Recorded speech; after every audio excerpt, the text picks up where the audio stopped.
Então vamos à pergunta que não quer calar. De quem é a culpa? E sim, não há motivos para poder comemorar, mas tem muitas coisas para você entender. E isso vai fazer toda a diferença. E diferentemente do outro lado, eu não preciso inventar para poder te explicar quem é o culpado disso. Basta eu ler a carta do Trump. E começa citando Jair Bolsonaro e diz: conheci e lidei com o ex-presidente Jair Bolsonaro e o respeitei profundamente, assim como a maioria dos outros líderes de países.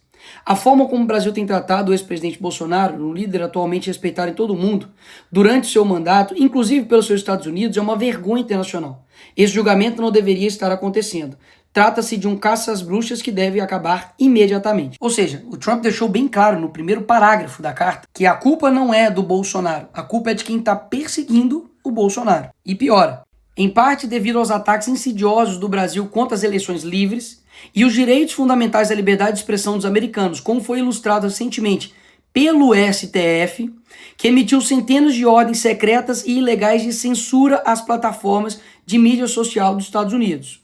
Lembra disso aí. E para poder refrescar aí a sua memória, o assessor do Trump ele foi detido pelo Moraes aqui em Brasília em 2021. O Alexandre de Moraes também derrubou o X, o Twitter, aqui do Brasil. E também derrubou a Rumble, que é uma rede social que tem ligações muito próximas com a Truth Social, que também é uma plataforma criada pelo Donald Trump. Dito isso, não sou eu, Bolsonaro, a direita que está falando.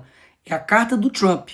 Ela continua. A partir de 1º de agosto de 2025, cobraremos uma tarifa de 50% sobre qualquer produto brasileiro enviado aos Estados Unidos. Ou seja, devido à perseguição, nós vamos cobrar essa taxa. Mesmo depois de uma carta tão clara e transparente, a esquerda quer dizer que o culpado não é o presidente da República, mas o Bolsonaro, que nem presidente é. Será mesmo?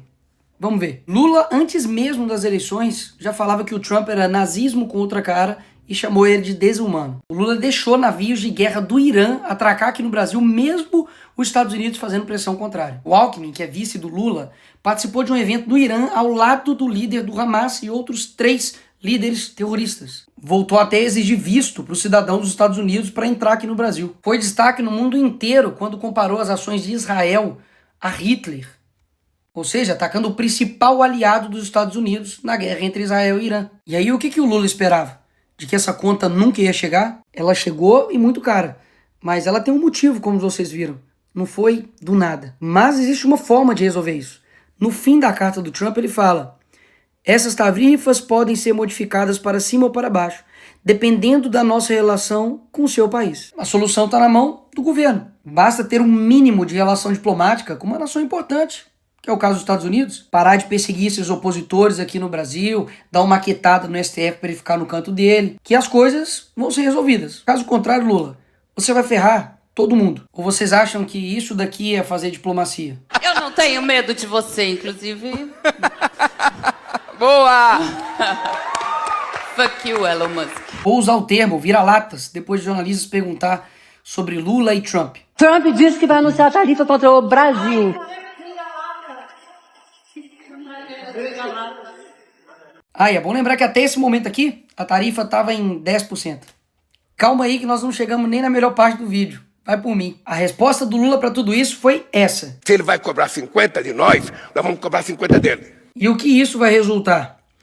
Se por algum motivo o senhor decidir aumentar suas tarifas, então qualquer que seja o número que escolher aumentá-las, será acrescentado aos 50% que cobraremos. Se o Lula vai cobrar 50, eles também vão colocar mais 50 nessa conta. Enquanto isso, uma nação que decidiu ter diplomacia com os Estados Unidos, que é a Argentina, aprovou um acordo que garante tarifa zero para 80% das exportações argentinas. Como deve ser bom ter um presidente, né? Sabe por que eles estão dizendo que o Brasil não pode recuar a esse tipo de medida de fora? Porque nós defendemos a soberania nacional. E é aqui que o vídeo fica interessante. A esquerda, que está dizendo aí que defende a soberania nacional, tem uma organização que chama Folha de São Paulo, desde 1990, que interfere ativamente nas eleições e no processo democrático de todos os países da América Latina. E quem está dizendo isso não sou eu, é o Lula. Parte da chegada da esquerda ao poder da América Latina pela existência dessa cosita chamada Fórum de São Paulo. E aqui, com o José Dirceu,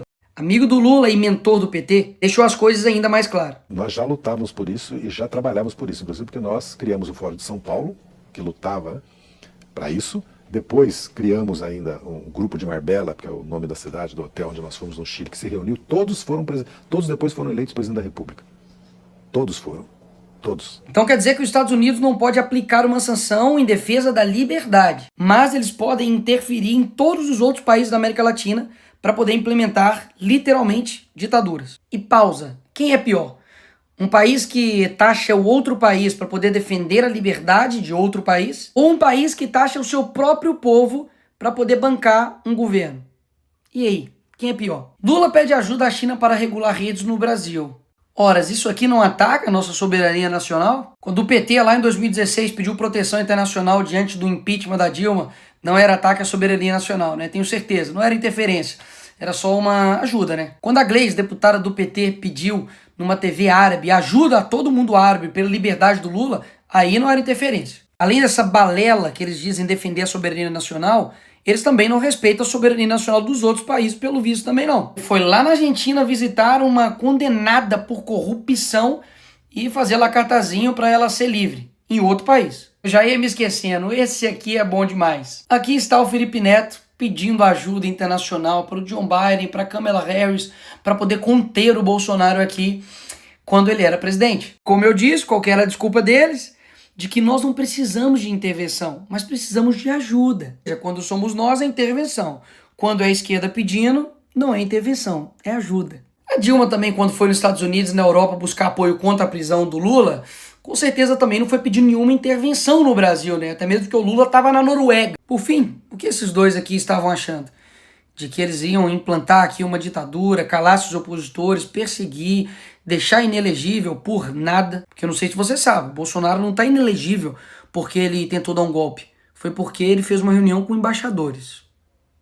Convenhamos, né? Derrubar a rede social, se aliar a ditaduras, e tudo isso não teria um preço? E ninguém do mundo livre lá fora olharia e falaria, opa, peraí, vamos conversar. Mas como nunca teve esse relacionamento, afinal de contas, o Lula diz que ainda não teve interesse em conversar com Trump, um dos únicos líderes mundiais a não se encontrar com ele. Por essas razões, a sanção econômica veio. E repito, ruim para o Brasil. Mas como você viu, existe um porquê. Ignorar a boa diplomacia, promover perseguição, censura e ainda fazer provocações baratas vai custar muito caro para o Brasil. Enfim, eu avisei.